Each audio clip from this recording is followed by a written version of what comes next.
So Chad, Yeah. I finally got around to completing the main story of Clair Obscur, and I have some thoughts. And I went back and forth all this week, and I've been watching a bunch of different videos, and I kept thinking to myself, I'm like, what can I say about this game that really hasn't already been said? Um, because everybody kind of agrees universally this is, a masterpiece in a lot of different ways.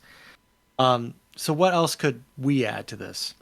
And so the way that I was thinking about it, and kind of, I think the easiest way to do it, and kind of like in the spirit of our channel, is that I'm really just gonna, if anybody's listening, um, and you've never played RPGs, this is for you. But mainly it's because, Chad, if you have not thought about playing this game, I'm going to basically tell you why you should. And of course, obviously, I know you've got your commitments currently right now in Raccoon City, but I think you being a JRPG fan, RPG fan in general, I think that there's a lot of this game that you would really like. And so I'm going to go over kind of all the reasons that I like it and kind of see if that's something that you'd be interested in at the end of this. So, um, All right. obviously, you know what I mean? Like, I think that I just want you because I know that you really don't have any idea about this game, although you did play the demo. But I don't think you understand. If you are an RPG fan, you need to play this game. So before you go on to recap, for those who are actually listening from the first time we talked about this, because I asked you, you know, Uh, did this deserve all the hype? And obviously you went into it and talked about it. Um, so yeah, it's not that I am interested, and I had my reservations mainly just because of the dodge parry system, which we've talked about. And I was like, Yeah. God, I do want to play this. So I am, but I do eventually have this on my list. But let's see if we can sell it because every time you talk about it, like that parry dodge thing, and I think there's more to it. I'm just like, just seems too much for me. I'm almost 50, like, and I'm joking. Like that just seems like too many moves. But let's see. Yes, sell Right. it to me like we would in the olden days of Blockbuster. I came up with this game. I'm like, Soto, you beaten this.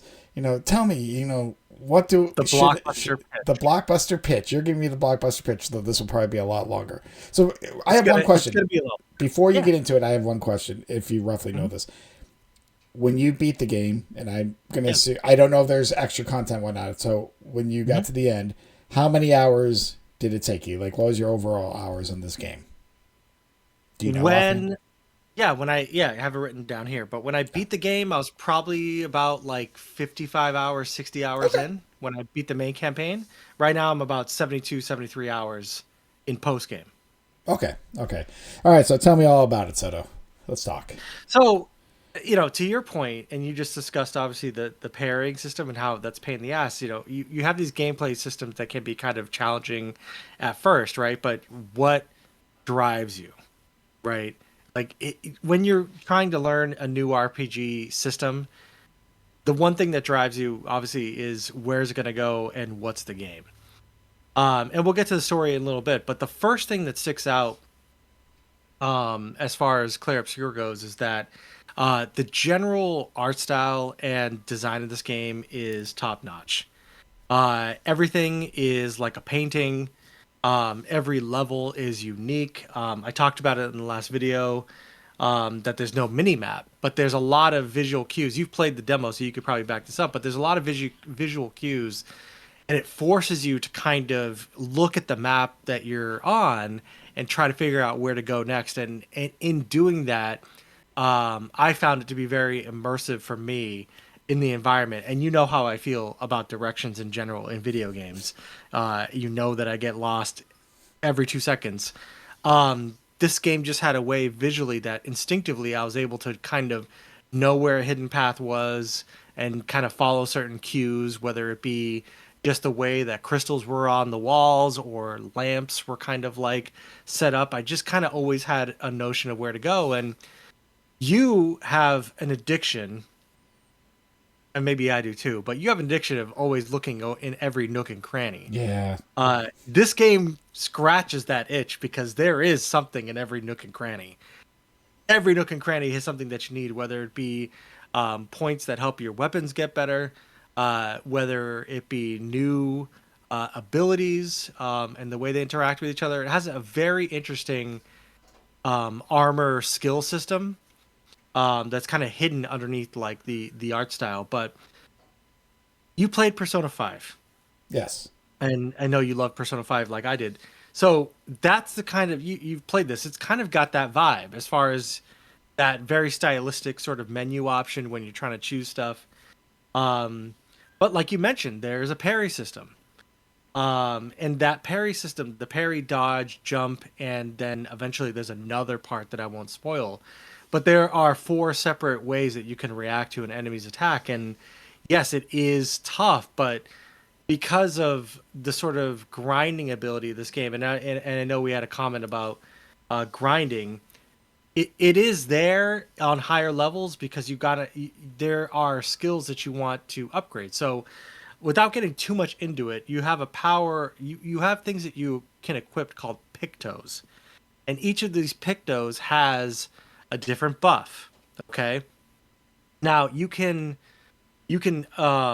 obviously equip these on your characters, but after four consecutive fights, the special feature of that piece of that picto you can learn independently so that you can unequip that picto and then equip another one, so you can like have a database of like all these special skills that you have learned from the items that you've equipped, right? So kind Sure. of complicated, but it does drive the grinding thing because you want to be like, okay, well, if I have an anti-charm on this character, I want to make sure that I can get that on this other character too, even if they don't equip it, they can do it in the back end. So it does have kind of a little bit of a deep sort of system when it comes to that.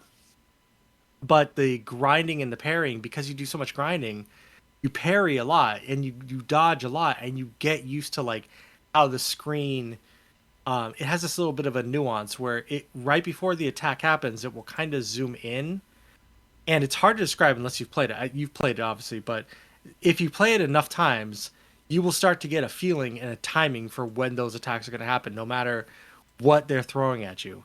As long as you do it over, and it's incredibly rewarding as well. So, and pairing also gives you more action points, which lets you play a lot more on your turn too. So, like you are incentivized to get better at pairing.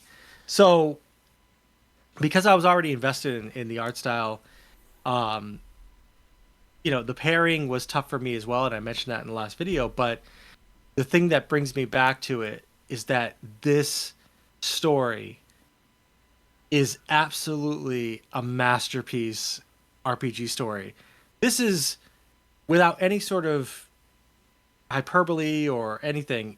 This is probably one of the top five, top three RPGs that I've ever played story wise in my life. Damn. I don't know if there's a better story than this story. And I can't spoil anything. I can't spoil anything beyond what you saw in the demo because you and I talk in our other podcasts about movies, and we always talk. A common theme is you come up with a really great premise, and that premise has so much promise, and then you don't deliver. This game delivers on this fucking promise. I had no idea what was going on for 75% of this game. And everything that was driving me, learning how to parry, learning how to, go into getting stronger was because I wanted to be strong enough to finish the story. There are stories that we watch in movies and stories that we play in video games that are like light and fun and everything, but it's very rarely that we deal with RPGs.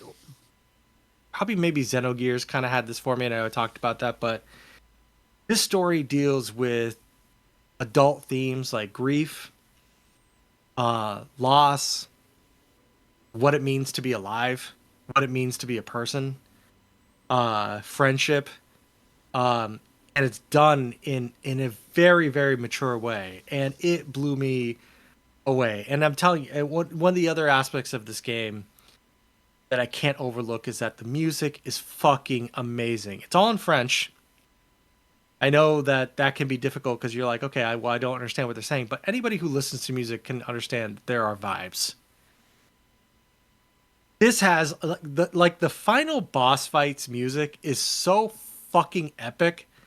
Like I had to stop and just listen to it go on because I was like, I cannot believe how insane this is. And to answer one of the comments that we had about, reading what these songs mean, it hits when you read the lyrics and then when you see what's happening and then you see the emotions and everything, it's like it's goddamn crazy. And I was absolutely blown away. I could not believe what I was seeing. This is better. I mean, the story is better than some movies that I've seen. I'll go as far to say that. It's been on my mind since I beat it. Um, and I can't stop thinking about it. I can't stop thinking about some of the themes that it was like trying to touch upon. Um, I wish I could say more, obviously, but it spoils the story. But it's very rare that I play a game that I go, oh my God, philosophically, like this made me think about these certain things. And then you add it with everything else. And I mean, it's just, again, top five, top three RPG that I've ever played in my life. I'd put this right up with any Final Fantasy that I've ever played. It's got a better story than Persona. I love Persona. Persona's great, and I love the vibe that Persona has. I'll buy every Persona game when it comes out, but um, this was done by an independent studio. This wasn't done by a AAA studio. This was done by a studio. It was at a low price point of like 59.99, like old school games. This is just a group of people. They had a great vision. They had a great art style. They had a great idea, and it was executed better than I've seen other AAA games. And for a game to make me feel emotions, the way that this game made me feel is something that it's very rare for me when I'm playing video games. If you if you are an RPG player who loves story and you love seeing things play out and you love twists and you love turns, this is your game. The parry system is intimidating. It is hard. It will take you a little bit to get used to, but it rewards you by giving one of the best told stories in video games that I've ever played. And you will feel pretty cool once you get pretty good at parries as well. So, um, that's my blockbuster pitch. That's my spiel. I think if this ever gets below, like we always talk about, oh, well, how much would you pay for a game? If you see this on sale and 59 or 49 is probably too expensive for you, if this gets to 30 or this gets to 20, buy it. You will not be disappointed. You will think about this game all the time. I can't wait for a potential sequel because the story is still kind of very open-ended that they didn't close out the bigger picture thing that it could have done as well. Um, the only thing about this game that I have semi mixed emotions on is what I'm currently in, which is the end game. And what this game really doesn't do very well is kind of let you know when you're close to the end game. You have a good idea, but if you decide, like I do, to do everything that's a side quest before you go against the final boss, you will be incredibly over leveled and you will one shot the final boss. If that's what you're trying to do, great. But a lot of the end game content, from my feeling, is meant to be played after you have beaten the final boss. And after you've had that emotional denouement of beating the final boss, do you then go ahead and explore the world at large and get into those other side things? It doesn't make sense that you could because you're like, okay, well, what else could you do? But I'm telling you, it makes perfect sense. You just have to play it. But again, if this ever gets anywhere close to your price point, this is a must-buy game. And again, if you have any sort of adult emotions and you have played RPGs, this is the game for you. And to harp on what you said earlier, yeah, I had other priorities and not just obviously a game that came out recently. And I was on vacation because I even Sure told you did. I'm like I want to start this, but there's no way I can finish this in time Yeah. and with everything going on. So I don't know what's coming after. So and you mentioned the side quest. That is weird. I mean, I Yeah. know there's probably a point, but again, not just as an RPGer, but I've played other games. Whether it's like Borderlands comes to mind really quick, but you know, it's just like anything. You see all the side quests, and I am that person. Like, let me do all this side shit first, only just because I'm like, I don't want to move on until this is done. Like that's a mentality. So I guess whenever I get to it, whenever I first play a game, I'm always in the Hmm. whatever happens happens. You know, Yeah. like we talk about trophies and Which all I that did for shit. this too. Yep. I just sit back and play, and you know that's my story. And then afterwards, so let me ask you a question, because now you are kind of either replaying it or in another end game, whatever, putting in more Hmm. hours, which is great. When this game is done, when you have Hmm. decided I am fully committed, you know, I am done with this game. I'm ready to move Hmm. on. I got my full experience. Yep. You mentioned Final Fantasy, and I'm going to kind of bring up Final Fantasy VII because I know that's a game both of us, since it came out however many years, we've revisited that game Hmm. multiple times. Like I 3, 4, 5. I don't know what the number is with you. I don't even know what the number is with me. But we've gone back to replay the original Final Fantasy VII. So my question is to you: if barring a sequel, let's just say that you know I don't know what's happening there. Is this a game that you would really want to replay, say in 5, 10 years? Like, or do you think there's just because there's those games you just do so much and that one experience is enough to fulfill it, and you're like, I don't know if I could ever do that again. But is this a game that you could start completely brand new? You know, in whatever 5, 10 years, and is this a game you think you're going to replay in the future? You talk about Memento all the time, and you talk about Usual Suspects all the time.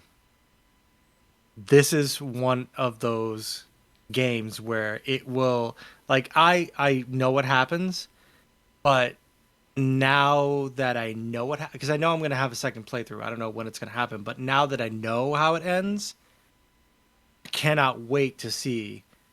I cannot wait to replay it to see how it unfolded when now that I know what I know.